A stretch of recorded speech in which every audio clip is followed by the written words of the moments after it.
Good morning. Endocrine system पे थे। Endocrine में कौन कौन सी ग्लैंड आती हैं, अंतःस्रावी कौन कौन सी ग्रंथियां हैं, उनका इंट्रोडक्शन हम कल दे चुके हैं।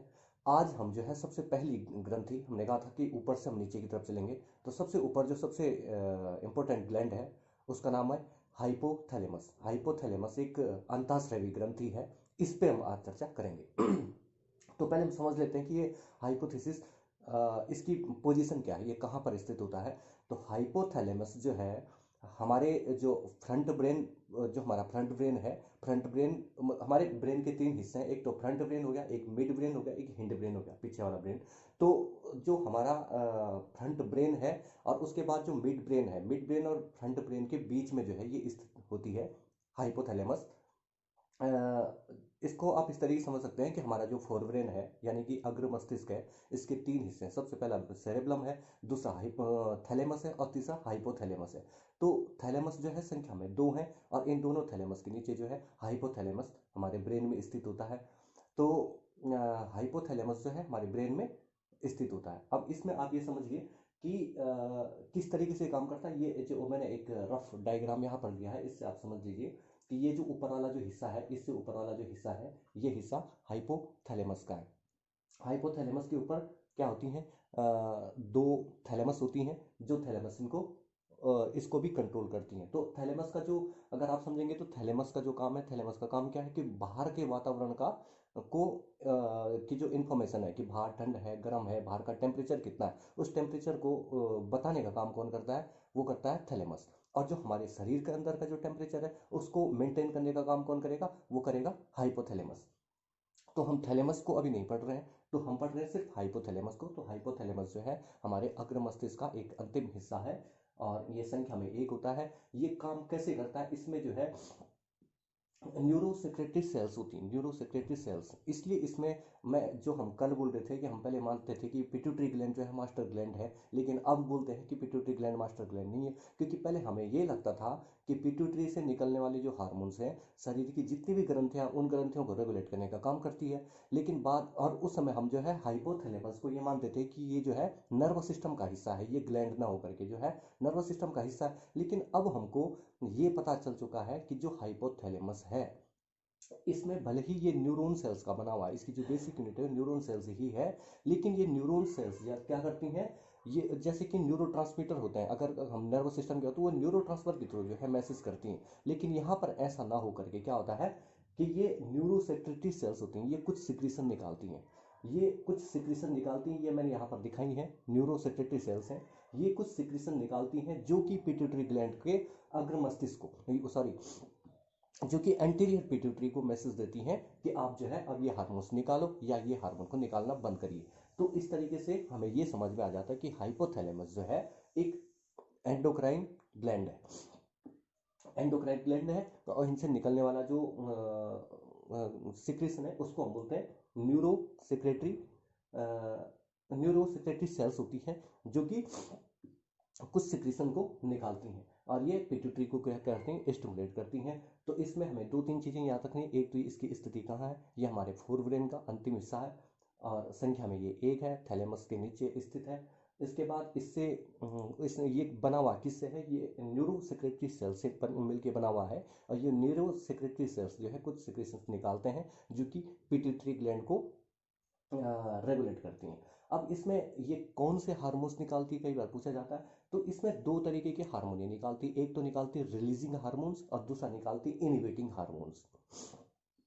यानी कि अगर हम बात करें कि ग्रोथ हार्मोन्स है, ग्रोथ हार्मोन्स जो है हमारे कहाँ से निकलती है, ग्रोथ हार्मोन्स हमारे निकलती है पिट्यूटरी ग्लैंड से। तो पिट्यूटरी ग्लैंड ग्रोथ हार्मोन्स तब निकालेगी जब ये हमारी हाइपोथैलेमस क्या करेगी, ग्रोथ, जो सोमेटोट्रोपिक हार्मोन्स उसको बोलते हैं, तो ये somatotropic hormones, releasing hormones, somatotropic releasing hormones निकालेगी, उसके बाद ये सोमेटोट्रोपिक हार्मोन निकालेगा। इसी तरीके से अगर ल्यूटिनाइजिंग हार्मोन निकालना है तो उससे पहले ये डोपामिन रिलीज करेगी, डोपामिन रिलीज करके क्या करेगी, ये दूसरी जो जो पिट्यूटरी ग्लैंड है उसको क्या करेगी, उसके सिक्रेशन निकालने के लिए स्टिमुलेट करेगी। तो इसलिए जो है इसमें हमें ज़्यादा कुछ जानना नहीं है, सिर्फ इतना जानना है कि रिलीजिंग और इनहिबिटिंग हार्मोन्स निकालती है। रिलीजिंग हार्मोन्स क्या होते हैं जो कि पिट्यूटरी की एंटीरियर ग्लैंड को एंटीरियर पिट्यूटरी ग्लैंड को क्या करती है, मैसेज देती है कि आप हार्मोन्स निकालिए। एंटीरियर पिट्यूटरी ग्लैंड जो 7 प्रकार के हार्मोन निकालती है, जबकि ये हाइपोथैलेमस जो है 9 प्रकार के हार्मोन निकालती है। या उसमें वही हार्मोन्स हैं कि भाई ग्रोथ हार्मोन निकालना है तो एक बार वो बोलेगी कि रिलीज करिए तो वो रिलीजिंग हार्मोन्स हो गए, दूसरी बार बोलेगी अब रोक दीजिए तो इनहिबिटिंग हार्मोन्स हो गए। इसी तरीके से प्रत्येक जो भी हार्मोन्स है जो एंटीरियर पिट्यूटरी निकालती है, एंटीरियर पिट्यूटरी को रेगुलेट करने का काम कौन करता है, हाइपोथैलेमस करता है। इतना हमको याद रखना है। दो तरीके का, एक रिलीजिंग और एक इनहिबिटिंग। तो ये हो गया इससे निकलने वाले हार्मोन्स। अब इसमें हम समझ लेते हैं कि ये क्या क्या काम बॉडी के अंदर करता है। एक तो बॉडी का टेम्परेचर, जो हमारे शरीर का जो ताप है उसको नियंत्रित करने का काम करता है। तो एक तो बॉडी टेम्परेचर, दूसरा हमारा जो भूख प्यास और जितनी भी इस तरह की जो थिंकिंग है, ये हमारे हाइपोथैलेमस रेगुलेट करती है। इसके अलावा जो हमारे इमोशनल फैक्टर है, किसी से घृणा करना, किसी से प्यार करना, किसी पे चिल्लाना, किसी पे हंसना, ये सारे जो इमोशनल फैक्टर हैं ये रेगुलेट होते हैं हमारे हाइपोथैलेमस से। तो ये तो हो गया एनाटॉमिकल और फिजियोलॉजिकल एस्पेक्ट। बहुत अगर इसको हम पढ़ना चाहें तो बहुत लंबा लेक्चर भी हो सकता है, लेकिन हमारे क्योंकि हम योग के दृष्टिकोण से इसको पढ़ रहे हैं तो हमारे लिए इतना ज़्यादा इसमें कुछ पढ़ना है नहीं, सिर्फ हमें इसकी स्थिति कहाँ पर ये पढ़ना है। तो हमने बोल दिया कि base in the brain, brain के बेस में, और ये हाँ जो फ्रंट ब्रेन है उसका अंतिम हिस्सा है थैलेमस के बाद ये पाया जाता है। तो सबसे पहले तो ये हो गया कि ये स्थिति कहाँ पर है। दूसरा, इसका जो अगर हम देखेंगे कि तो कितने ग्राम, ये 4 ग्राम का लगभग जो है होता है। और इसके जो हमें कार्य और जानने कार्य, हमने कहा कि ये पिट्यूटरी ग्लैंड को रेगुलेट और स्टिमुलेट करने का काम करता है। दो तरीके के हार्मोन निकालते हैं, एक रिलीजिंग हार्मोन्स और दूसरा इनहिबिटिंग हार्मोन्स, ये हम समझ गए। इसके अलावा ये क्या क्या बॉडी के अंदर और क्या भूमिकाएं इसकी हैं, तो बॉडी के टेम्परेचर को मेंटेन करने का काम यही करता है कि जब बॉडी टेम्परेचर बढ़ गया तो उसको रोकने का काम करेगा, जब घट गया तो उसको मेंटेन करने का काम करेगा। बॉडी का टेम्परेचर जो है 37 डिग्री सेल्सियस से 98 0.6 डिग्री फ़ारेनहाइट जो है बॉडी टेम्परेचर होता है, जिसको मेंटेन करता है कौन, हाइपोथैलेमस करता है। दूसरा, हमें जो भूख लगती है कि अब भी खाने की ज़रूरत है, तो ये हमको कौन बताता है, हमारा हाइपोथैलेमस। हमको प्यास लगी है, ये हमको कौन बताएगा, हमारा हाइपोथैलेमस। हमारे जो इमोशनल फैक्टर हैं, यानी कि हमें किसी पे गुस्सा आ रहा है, हमें किसी से घृणा, हमें किसी से प्यार है, हमें बोलते हैं ना कि मुझे किसी से प्यार हो गया, तो ये प्यार कहाँ से होता है, हमारा हाइपोथैलेमस हमको मैसेज करता है। तो ये होता है हाइपोथैलेमस। अब हम इसको यौगिक दृष्टिकोण से एक बार जानने की कोशिश करते हैं कि होता क्या है। आप खुद सोचिए कि हम ग्रंथों में सुनते हैं कि किसी ऋषि मुनियों ने जो है अपनी भूख प्यास पर नियंत्रण कर लिया, इस उन्होंने जो अपने इमोशनल फैक्टर पर नियंत्रण कर लिया, उनको जो बोलते हैं ना समत्वम योग उच्यते, समत्वम योग उच्यते क्या है, यानी कि समता का भाव, सुख और दुख में समान भाव, अच्छी और बुरी चीज़ों को देखकर उनमें समान भाव बना रहता है। तो वो समता का भाव अगर हम उसको देखें कि फिजियोलॉजिकल दृष्टिकोण से वो क्या करते होंगे, तो वो अपने हाइपोथैलेमस पे नियंत्रण ले आते हैं, अपने हाइपोथैलेमस को अपने, जबकि होता क्या है, ये हाइपोथैलेमस के अनुसार हम चलते हैं। जो आम लाइफ है उसमें होता क्या है कि हाइपोथैलेमस हमको बोलता है भाई कि तुझे भूख लगी तो हम खाना मांगते हैं, हम बोलता है भाई तुम्हें प्यास लगी तो हम खाना मांगते हैं। किसी लड़की को देख के लगता है यार बहुत सुंदर है, उसे प्यार हो गया, तो प्यार कहाँ से, हाइपोथैलेमस ने हमको मैसेज किया। किसी को देख के कोई बुरा सा आदमी, उसको देख के हमको घृणा पैदा हो गई, कहाँ से, हाइपोथैलेमस ने बोल दिया ये आदमी खराब है। तो होता ज़्यादातर ये है कि हाइपोथैलेमस हमारे जीवन को मेंटेन करता है, लेकिन यौगिक प्रैक्टिस के द्वारा कुछ जो ऋषि मुनि हमारे रहे हैं, पतंजलि, महर्षि घिरेंद्र, स्वामी स्वात्माराम और स्वामी विवेकानंद, जितने भी लोग, जितने भी मनीषी हमारे धरती में हुए हैं, भारत की धरती में, उन लोगों ने जो है इस हाइपोथैलेमस को अपने नियंत्रण में ला दिया। उन्होंने इसका जो मैसेज आया भूख लगी, तो उस मैसेज को जो है अपने अनुसार कर दिया कि हम जब मन करेगा हम तब खाएंगे, तभी हमको भूख लगेगी जब हम चाहेंगे, जब हम चाहेंगे तब हमको प्यास लगे, जिससे हम चाहेंगे उससे हमें प्रेम होगा, जिससे हम चाहेंगे उससे। तो ये उन्होंने जो है इस हाइपोथैलेमस में पूरी तरीके से जो है नियंत्रण कर दिया था। तो इसलिए जो ये लोग जो है अपने आप को मेंटेन कर पाए और यौगिक पथ में चल पाए। और इसी के लिए जो मार्ग महर्षि पतंजलि ने बताया वो अष्टांग योग का मार्ग है, जो कि यम नियम से शुरू होकर, यानी कि पहले अपने व्यवहार में नियंत्रण लाकर, फिर अपने आसनों के द्वारा अपने शरीर में और अपने मन में नियंत्रण लाकर, फिर जो है प्राणायाम के द्वारा और प्रत्याहार के द्वारा अपने लगातार अपने अंदर अपनी जो इमोशंस है उनमें नियंत्रण लाकर जो है यौगिक प्रैक्टिस का मार्ग बताया है। और जब हम इस हाइपोथैलेमस पर पूरी तरीके से नियंत्रण कर देते हैं, तो भूख प्यास प्रेम आदि सारी चीज़ें जब हमारी समान हो जाती हैं, जब हम हर चीज़ को समान देखने लगते हैं, तो फिर गीता में भगवान श्री कृष्ण ने कहा है कि समत्वम योग उच्यते।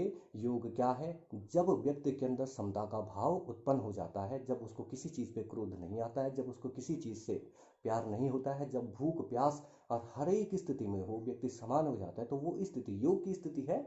और योग की स्थिति हम कैसे ग्रहण करें? हाइपोथैलेमस को अपने नियंत्रण में लाकर। और हाइपोथैलेमस को हम कैसे अपने नियंत्रण में लाएं? उसके लिए हमें योग आसन करने पड़ेंगे, उसके लिए हमें प्राणायाम करने पड़ेंगे, उसके लिए हमें प्रत्याहार की प्रैक्टिस करनी पड़ेगी, उसके लिए हमें अपने अंदर धारणा जो है मजबूत करनी पड़ेगी, उसके लिए हमें ध्यान करना पड़ेगा, उसके लिए हमको यम नियम का पालन करना पड़ेगा। और धीरे धीरे जो है हम जो है हाइपोथैलेमस पे पूरा नियंत्रण कर लेते हैं। और हाइपोथैलेमस पर नियंत्रण करने के बाद हम थैलेमस पे, यानी कि जब हम पहले अपने आप पे नियंत्रण कर देते हैं, तो उसके बाद हम थैलेमस जो कि वातावरण की मैसेजेस को हमारे तक पहुंचाता है, फिर हम थैलेमस पे नियंत्रण करके जो है वातावरण पे नियंत्रण करना शुरू करते हैं। तो योग में जो है ये एंडोक्राइन सिस्टम बहुत ही ज़्यादा अगर इसको हम किसी भी तरीके से स्टडी करने की कोशिश करें, अगर हम बात करें जो षट चक्र हैं, उस षट चक्र में जो सहस्त्रार्थ चक्र है, तो अगर आप एक परिकल्पना करिए, आप सोचिए कि जो सहस्त्रार्थ चक्र है, वो सहस्त्रार्थ चक्र हम उसकी परिकल्पना है कि हमारे ब्रेन से आउट ऑफ ब्रेन होता है, जो कि हमारी पूरी बॉडी को रेगुलेट करता है। यानी कि आज्ञा चक्र को भेदने के बाद हम सहस्त्रार्थ चक्र तक पहुंचते हैं। तो अगर हम उसको फिजियोलॉजिकल तरीके से सहस्त्रार्थ चक्र को देखने का प्रयास करें, तो मुझे लगता है कि वो हाइपोथैलेमस ही हो सकता है। क्योंकि जब हम पिट्यूटरी ग्लैंड पे पूरी तरीके से नियंत्रण, या कि आज्ञा चक्र पर नियंत्रण करते हैं, तो उसके बाद सहस्त्रार्थ चक्र पे नियंत्रण हमारा होने लगता है। तो इस तरीके से इसकी बहुत से अध्ययन ऐसे किया जा सकता है। तो समत्वम योग उच्चते का जो डेफिनेशन है, उसको फिजियोलॉजिकल तरीके से हमने समझा कि हाइपोथैलेमस पर नियंत्रण ही समत्वम योग उच्चते है। यानी कि जब हमारी भावनाएं समान हो जाती हैं, जब अनुकूल प्रतिकूल, जब बाहर के और अंदर के टेम्परेचर को मेंटेन कर पाते हैं, तो वही स्थिति समत्वम योग उच्चते है। आगे जो है इसके बाद हम पिट्यूटरी ग्लैंड या पीनियल ग्लैंड पे बात करेंगे। तब तक के लिए थैंक यू।